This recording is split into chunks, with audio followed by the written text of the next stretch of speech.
No? Dalawang tangka yung natabas ko. Mga mahal na viewers natin dyan, haba na ito.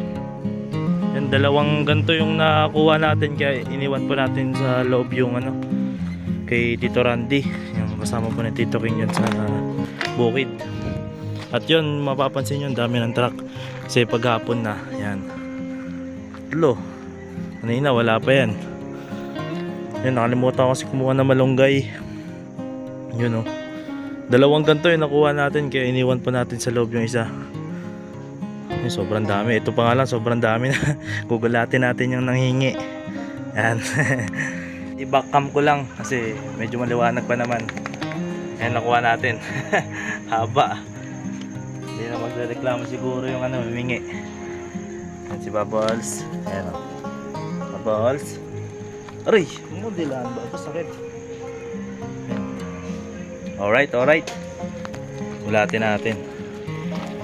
Yan, ito na guys. Ito yung bahay ng natin. Ayan kasi yung bahay nila tita. Yan po yung nahingi. Tao po.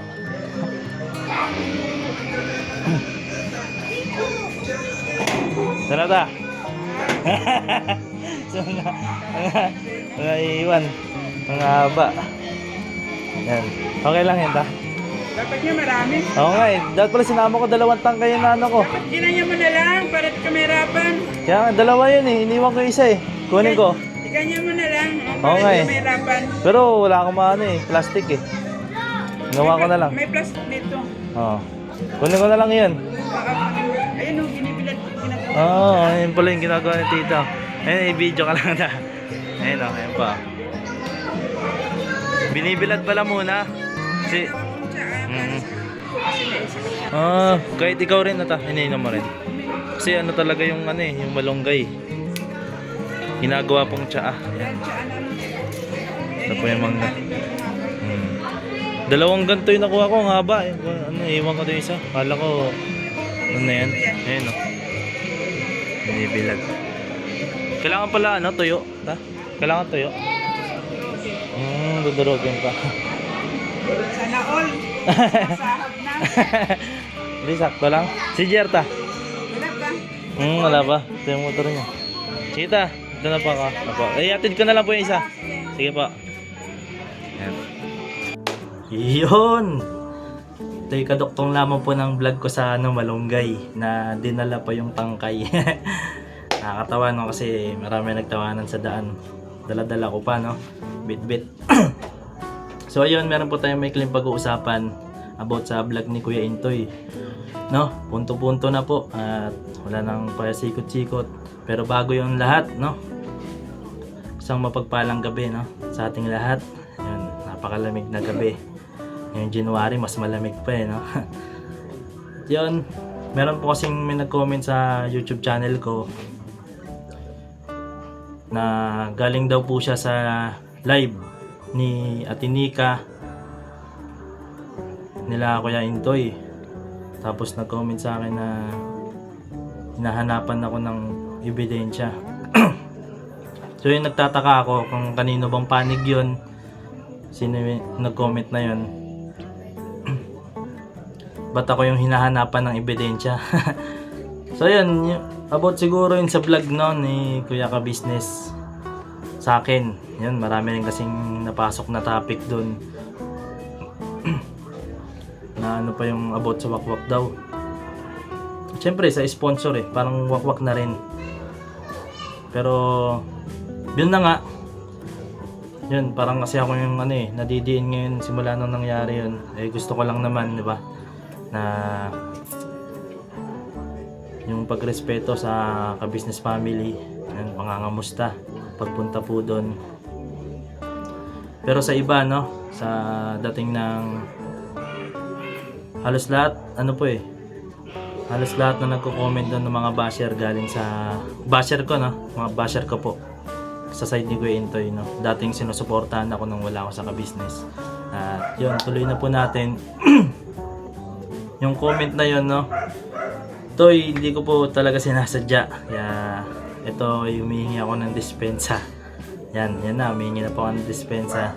Kasi Yung nag-comment din po ako doon sa nag-comment na yon na sabi ko meron po kasi naghanap ng ebidensya. Ako parang trip-trip lang kasi di ko naman alam kung saan galing yung comment na yun, saan panig o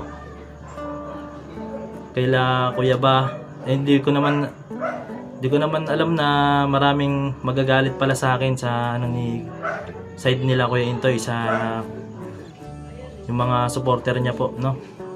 Dinagsa po yung comment dun. Marami, halos lahat sa supporter po ni Kuya Intoy. Yan, medyo maingay lang po. So ayun, yung comment na yun ay para sa akin, no, biro-biro ko lang, at kasi wala naman talaga akong alam na, di ko alam na ganun pala yung punto nun, no, about sa wakwak, at yung punto nun na kung meron bang ebidensya. At sagot ko sa comment na yon, meron po, gusto nyo po i-vlog ko. Yan, parang pagtitripan ko yung nag-comment na yun. Ay, minsan lang ako mag-reply sa comment na yun, no, pero di ko alam ganun pala yung punto, no. Kaya humingi po ako ng pasensya sa side ni Kuya Intoy. Natural, wala talagang walang wakwak. Kahit ako kung meron man, ba't ko sasabihin, no? Siyempre natural. Di ko naman malalaman yun kung merong wakwak eh. Pero di ko alam na ayun pala yung pinupunto ng viewers na yun. Sabi ko lang meron po. So ayun, humingi po ako ng pasensya. Yan, wala po, hindi po totoo yun, no? Wala po akong masamang sa mga wakwak na yan.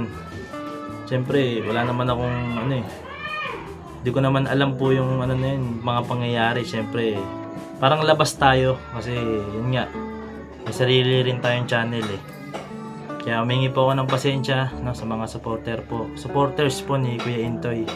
Pero yung vlog kasi ni Kuya Intoy po, no, aminin ko, medyo parang ang tapang, no, parang sige, patunayan mo. Parang panoorin niyo po yung vlog ni Kuya Intoy, parang mananapak na ewan. Napakatapang po ng ni Kuya Intoy, at yun, parang naangasan ako, no. Yun, pupuntuhin ko na po.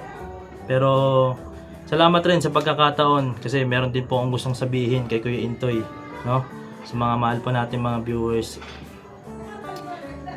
Wala po akong masamang tinapay kay Kuya Intoy, at syempre noon pa man hinahangaan ko na yan kasi isa akong junior kagwang. Sa mga kuya kong kagwang, isa yun sa pagtatanungan ko, no, inaasahan ko po sa ka-business family. Pero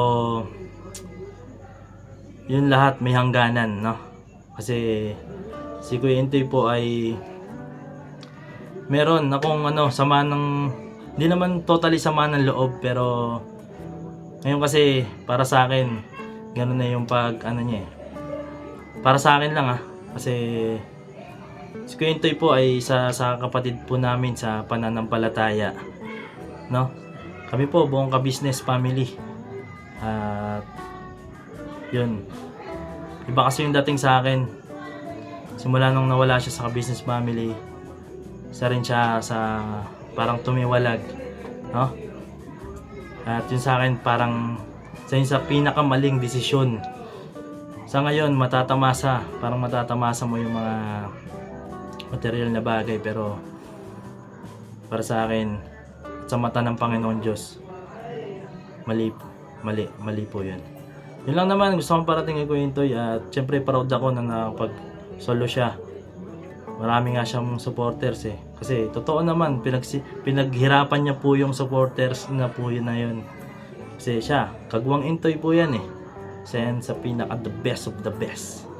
Pero among the rest, humahanga ang aking pagkaidolo sa kanya.